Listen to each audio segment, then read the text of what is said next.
To see what he was doing, and he was hoisting an American flag up the flagpole in his front yard. And I instantly felt very weird.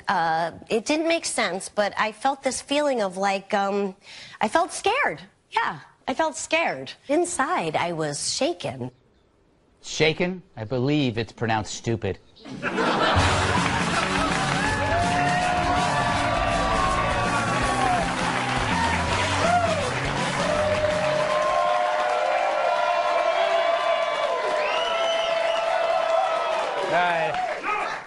I had a bad enchilada. I think I need something to make me puke. Oh, breaking news. ABC News' Brian Ross is reporting Michael Flynn promised full cooperation to the Mueller team and is prepared to testify that as a candidate, Donald Trump directed him to make contact with the Russians. Yeah! He goes to jail, he goes to jail, he goes to jail. Lock him up! Lock him up! It's like she discovered a new planet made of pound cake.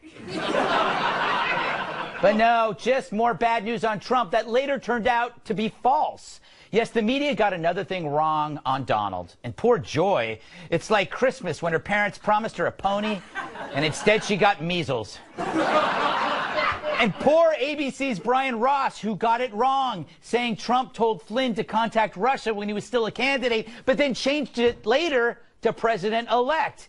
ABC has now banned Ross from doing any stories on Trump. That should be...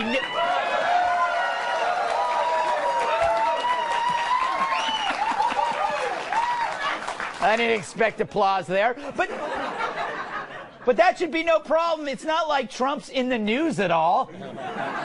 My God, what's this poor guy going to cover now? The hottest Christmas toys? That's going to be a problem. I come when the trumpet sounds. I am the storm, the great American grizzly. Introducing the original Trumpy Bear, the fearless, super plush American grizzly. Trumpy Bear was born June 14th, Flag Day. Just find the secret zipper and pull out the American flag-themed blanket. Then wrap yourself in the red, white, and blue for comfort and warmth. Wish I had a flag hidden in my butt. So, and maybe one day that will happen. How was Trump's week? Well, he wasn't impeached, but they tried. Donald John Trump, President of the United States, is unfit to be president and is impeached for high misdemeanors. Sounds like you're high. Look, this guy knows it was never gonna happen. It's like setting your mom up with Kevin Spacey. You're just wasting everybody's time. A lot of fans of Spacey here. Loved it and pay it forward. Okay. And yet, as they tried to dump Trump, they lost Franken. But hey, grab a seat, you lose a seat. And now Trump's tax bill is about to pass, though some of it think it's the end of the world. Literally, the end. It is the end of the world. This healthcare, the debate on healthcare is life, death. This is Armageddon. This is a very big deal. Scary stuff. It's no wonder her face is frozen in fear. But no matter what Trump does, it's always the end of the world. Recognizing Jerusalem as Israel's capital, end of the world. Supreme Court okays the travel ban, end of the world. Steaming your pants while standing, end of the world. Do you steam the president's pants while he's wearing them? Look, of course. Of course. That's a big story from Corey, hot pants. And hot food. When the president would order for dinner 2 Big Macs, 2 Filet-O-Fish sandwiches, and a chocolate milkshake and eat all of that, were you concerned about him? Well, he never ate the bread, which is the important part. It is! That is the important part. This is yet more proof that Donald Trump is the billionaire we'd all want to be. Flying in your own jet, eating 8 Big Macs, while a guy with a buzz cut steams your crotch. I mean, wouldn't you? So recap, as the media and that brain cockatoo, Joy Behar, are losing it over Russia, the markets keep climbing Foreign investors are piling back into the U.S. market. We've had 3 fiscal quarters of over 3% growth, with the next projected even higher. Illegal migration is dwindling. Trump's packing the federal courts with talent. He's repealed the Obamacare mandate, also opens the Alaska onward to drilling. He's cutting regulations, shrinking government. He's finally gotten China's attention on North Korea and tightened our relationship with India, which was needed. So take a step back and ignore the media-generated noise and some of his self-inflicted wounds. And Trump's becoming pretty consequential, and it's changing people's brains. The only thing I was good at was the timpani. And I think the reason I was good at the timpani is because I really enjoyed hitting things with sticks. Stories that don't make sense at first, but then down the road, hey, come back, do it again. Do it again. Do it the other way. Do it backwards. Yeah, good. Come back that way. Yeah, there you go. Thank you. Oh, come on. I think this Russia thing is doing her in. I know just the thing she needs. Simply style his trademark hair and place him in his favorite chair. Even the toughest guys will love Trumpy Bear.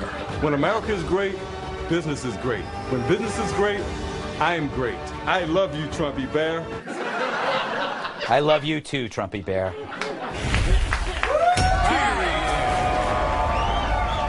Let's welcome tonight's guest. He's the Doctor of Love and all you ever dreamed of. Host of the Dr. Drew podcast, Dr. Drew Pinsky. She's so bright you'll see spots when she leaves. Legal analyst and former federal attorney Emily Campagno. If you don't have anything nice to say, she'll say it for you. National Review reporter Kat Timpf. And the Eiffel Tower is his toothbrush. Former bodyguard, massive sidekick Tyrus. Dr. Drew. Hang on, Greg. I don't know. How do you do that? What do I do? It's a gang signal. Oh, you just got 4 people killed. Street knowledge. Just by doing.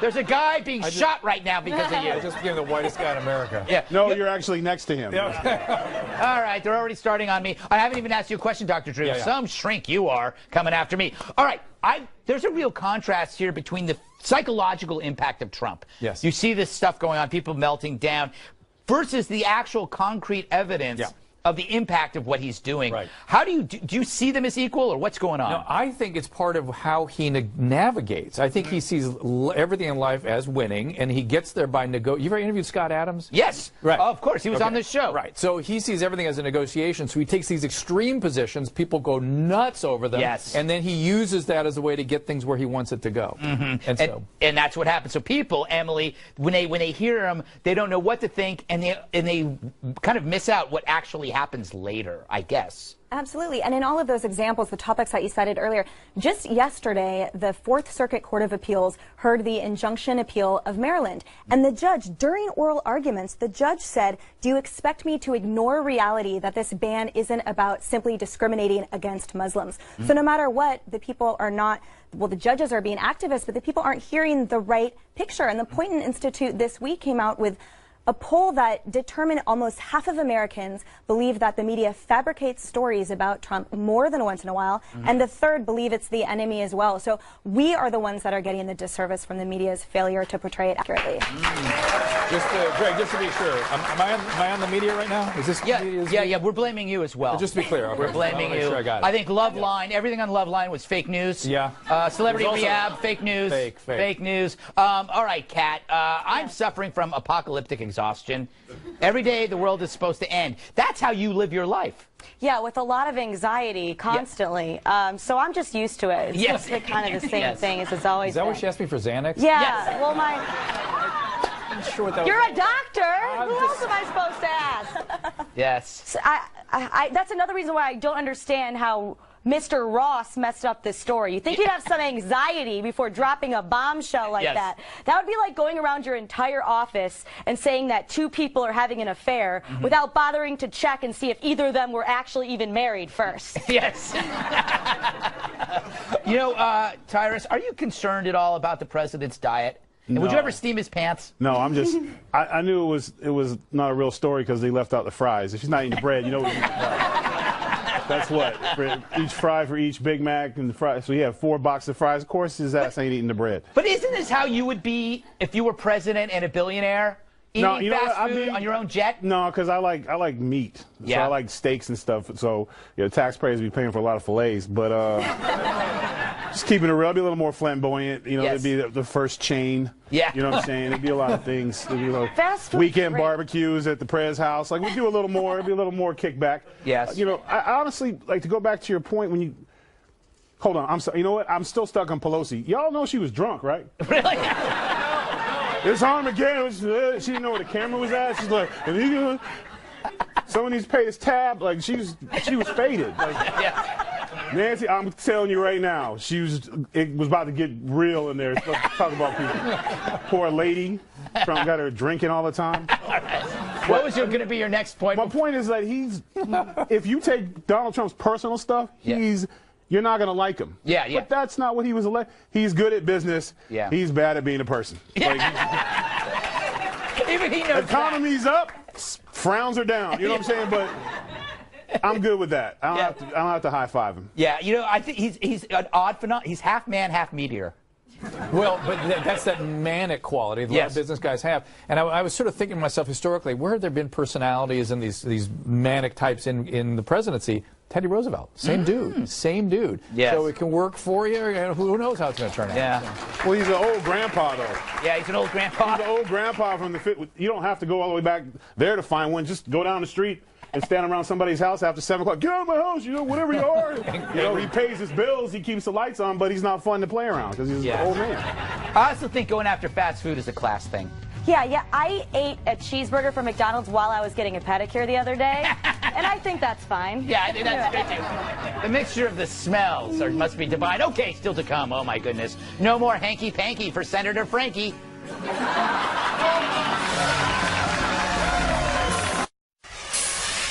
This week it sank in. No more Al Franken. A few days after John Conyers, quote, retired amid sex harassment allegations, and before Trent Franks resigned for offering a former aide $5 million to act as a surrogate mother, the knives came out for Al by his own party. 36 Democrats said he needed to step down. Franken, who won the Senate race in 2008 by 312 votes, 312 out of 3 million. So basically, he won by like 1/1,000,000,000 of 1%. So I'm thinking, if the allegations were known then, would he have won? Hell no. On Thursday, Al should have thanked all those women who said nothing and gave him an 8-year career. But he didn't say that. He said this. I know in my heart that nothing I have done as a senator, nothing, has brought this honor on this institution. And I am confident that the Ethics Committee would agree. Nevertheless, today I am announcing that in the coming weeks, I will be resigning as a member of the United States Senate. Hang on, that's not all he said. I, of all people, am aware that there is some irony in the fact that I am leaving while a man who has bragged on tape about his history of sexual assault sits in the Oval Office, and a man who has repeatedly preyed on young girls campaigns for the Senate. Who's he talking about? Anyway, the Democrats oust their guys and claim the moral high ground right after the Republican Party backs Alabama Senate candidate Roy Moore. The political strategy to distinguish that when it comes to pervs, the Democrats purge, the Republicans protect. Wonder what Chris Matthews thought of that. President Donald Trump's endorsement of Alabama's Roy Moore has started a civil war between the well-established Grand Old Party and the newly named Grand Old Pedophile. Hey, it took him 3 months to come up with that.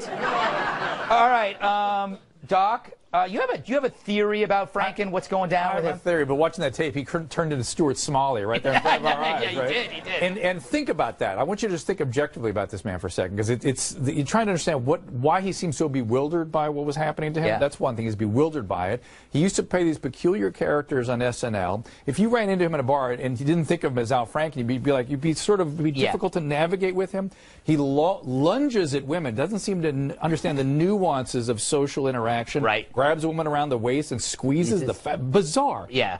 I don't know him. I've not had a chance to diagnose him, but he behaves like somebody who might have like an Asperger's-like syndrome. And he really doesn't understand what he has done. He literally doesn't see those social nuances. And so to him, this is bewildering a little bit. I don't know. See, I'm going to disagree with you because I think he knew what he was doing. Emily? Still what an 11-year-old would do, though, right? Yeah, the rest of us kind of outgrow that or understand the he's nuances. still an 11-year-old? Didn't get it. Well, now he's an unemployed 11-year-old.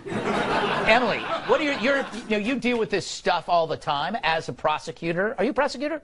No, but here's what. But I'll play one tonight. I'm the best host on television. As a pumpkin.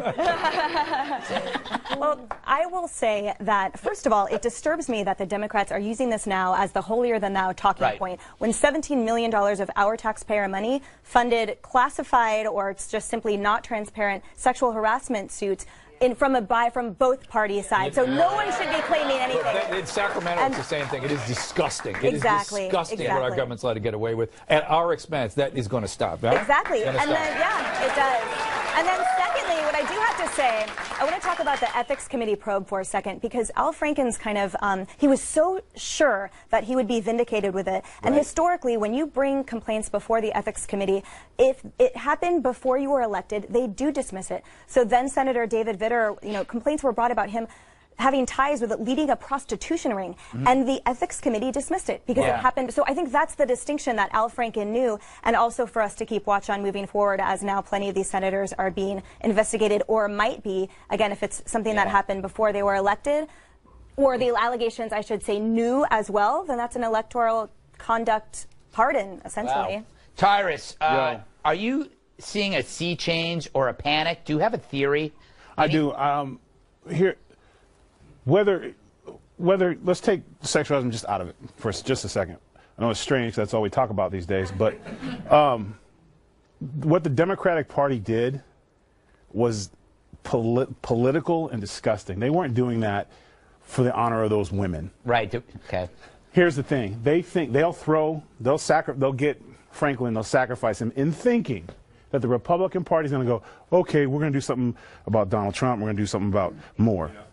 And then you know what the Republican Party is going to say? Oh, that's so bad you lost your dude. But our guy said they didn't do it, and due process says you have to prove that they haven't committed a crime because there's no charges, there's nothing. It's their word against theirs. So it's hearsay. So you can either choose, if you choose to believe one, that's your right. If you choose not to believe the other one, that's your right. So what the Democratic Party is doing, instead of he should have went through the Ethics Committee. He should have went through that process. The first one, she accepted his apology. Yeah. So we can't be more mad than she is. And I disagree about just about everything Al Franken stands for, but including his last name. Yeah. What did I say, Franklin? Franklin. Well, at least I didn't say he was a prosecutor. Point is, they're using this thinking that they're somehow, this is another maneuver to get Trump and all that stuff at the expense of people. It's just, the Republican Party's not going to do it. They do something that Democrats just don't get. Republicans fight. Whether they're wrong, they fight, and that's why the American people get behind it. Kat, I'm torn. I'm convinced that Franken did all of these things, but I don't think he got a fair shake in this. Is that weird? That I think he went around and did this stuff, but I also think he's not aware. I don't know why. Why do I feel? Should I feel sympathy? No. No. No. All right. I don't feel. That's settled. He never even said he was sorry in his speech. And he lied. He literally said, I am so proud that I've used my power to be a champion for women while he was resigning because he couldn't stop groping them. Yeah. It was one of the strangest things I've ever heard, except for maybe the Franks thing, which I don't know. I thought we all kind of knew that you can't just ask your coworker to carry your baby in her womb. I would certainly not do it. Love you, Greg. Tyra, certainly not. That baby would kill me. Wait a minute. Wait a minute. It would be half me, and the other half of you be like this big. No. I'd be sad with I have a little midget with glasses. I'd be devastated. And Kat, am I chapped liver? I'm right in between. Well, we're not coworkers, but I would not carry your baby either.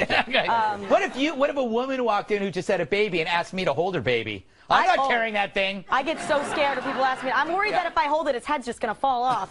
You know, that happens a lot. Yeah. If you have people who aren't familiar with holding a baby, you hold a baby, the part that you screw the head on, sometimes it gets loose. Stop. It gets loose, and then it just falls off. As the only person on this one who has children, just stop. Oh, you do too? Well, Doc, do something, because give him a stop. No one believes him. All right. Don't listen to him. Like I said, anxiety. Yes. Coming up, have human beings peaked as a species? I hope so. They're really getting on my nerves.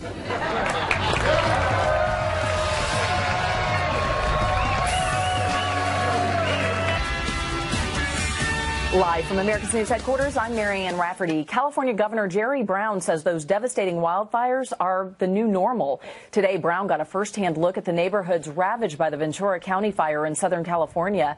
The flames, raging for a week, have killed one person, destroyed hundreds of homes and businesses. Meanwhile, firefighters are making some progress. At least 6 major wildfires from Santa Barbara to San Diego County have now been contained. Some evacuees are even heading back home tonight, but powerful winds still pose a threat. And overseas, Iraq is declaring victory in the battle against ISIS. The Prime Minister says that Iraqi troops are in complete control of the Iraqi-Syrian border. The U.S.-led coalition offered congratulations. Now comes the daunting task of rebuilding, with many neighborhoods there completely destroyed. I'm Marianne Rafferty. Now back to the Greg Gutfeld Show.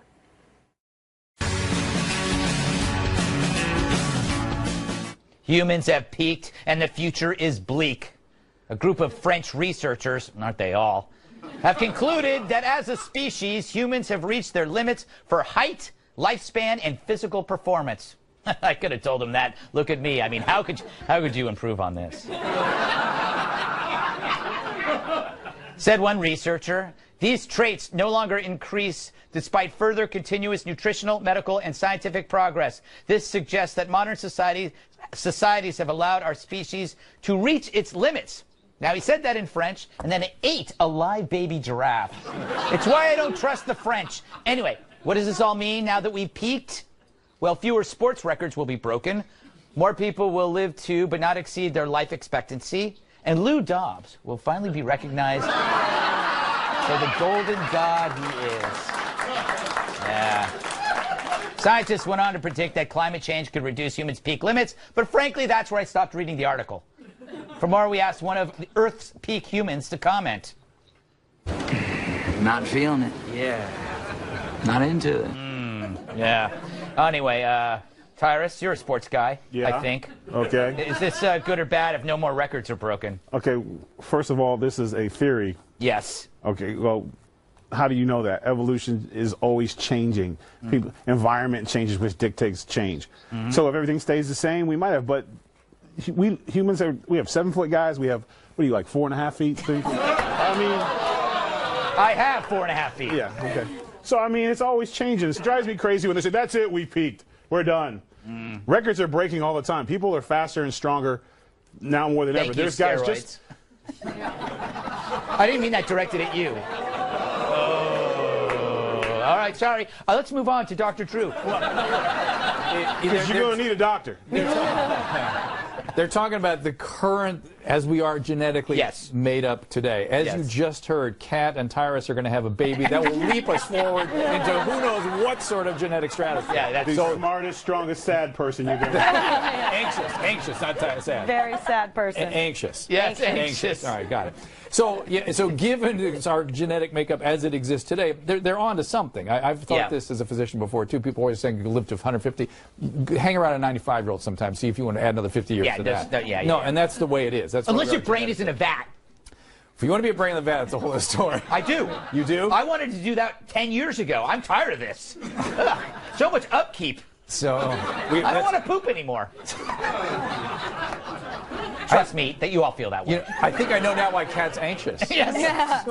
But I do think there's something to that. The reality, though, is, as Tyra's saying, that, look, we change genetically. That's the way biology is. It moves, it changes, it morphs. And if the climate changes, we will adjust with that too. As that's it takes the millions thing. of years. We're very clever, Emily. What do you make of this study? I think it's a relief. I think uber long life is frightening to me. And just in October, Business Insider released a peak chart where it mapped, you know, at 25 you peak in physical appearance to the opposite sex, and at 69 it was life satisfaction, 74 your happiness with your body, and then 82 psychological well-being, and that was the last peak. So to me, why go beyond 82 anyway? Yeah, it's all downhill. It's all downhill from there. Ask an 82-year-old. Trust me, they want to go to 83. All downhill. Everything has to be downhill when you're 82. It's hard to go upstairs.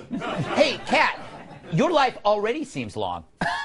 Every day, yeah. This is what? This has been a very depressing study, because if this is as good as it gets, then Doc, I'm going to need to talk to you, because I don't know if I can Again? handle that. Bring the pad. Absolutely, but I don't know. I think that part of me wants to say that humanity peaked in the 90s, but that could also be just my way of saying that I peaked as a child. Yes. So I was a very popular third grader, not to brag. Yeah. Hey, you know, I have a theory before we go. People are talking about, oh, maybe you can lengthen your life to be 500 or 750. People in Silicon Valley, they want to do that. But my theory is, if let's say if a human being could live to be 1,000, we would never go anywhere because fear of accidental death. Yes. Imagine if you could live to be 1,000, but you die at 35 from rock climbing. Yeah. You're stupid. Like, nobody's going to play a sport. Nobody's going to leave. If I can live to be 1,000, I am not going outside. I don't even go outside now. No, it's true. What the hell is wrong with you? What are you talking about? He's French.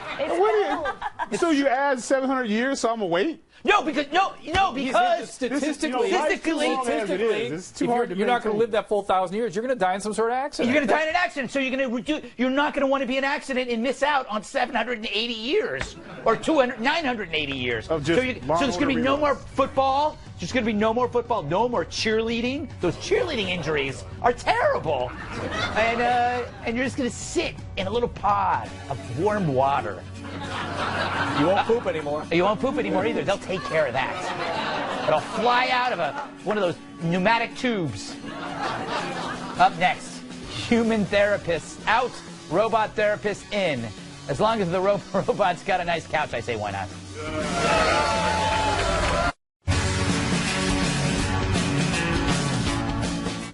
Could an android fill your void? Would you spill your guts to a bag of bolts and nuts? Well, according to the Washington Post, whatever that is, chatbot therapy is on the rise. Leading the way is a program called Wobot, which bills itself as your charming robot friend, ready to listen 24/7. That's TV speak for around the clock. Wobot's been trained in cognitive behavior therapy, an approach to mental health that is all about identifying distortions in your thinking. Wobot doesn't do therapy, but he can be your guide to help you figure out things on your own. He builds an emotional model of you over time and can help you see patterns in your mood. As he learns about you, he'll teach you things, like useful strategies and practical tools that have been shown to work. You're not troubling him at all. Honestly, he has nothing else to do. Well, now he just sounds lazy. Anyway, the software is programmed to mimic human conversation, all while being convenient, easy to use, and anonymous, just like a rest stop bathroom. I'm told. Still, are mental health apps like this good or bad for psychological care? We now go to a live robot therapy session in progress.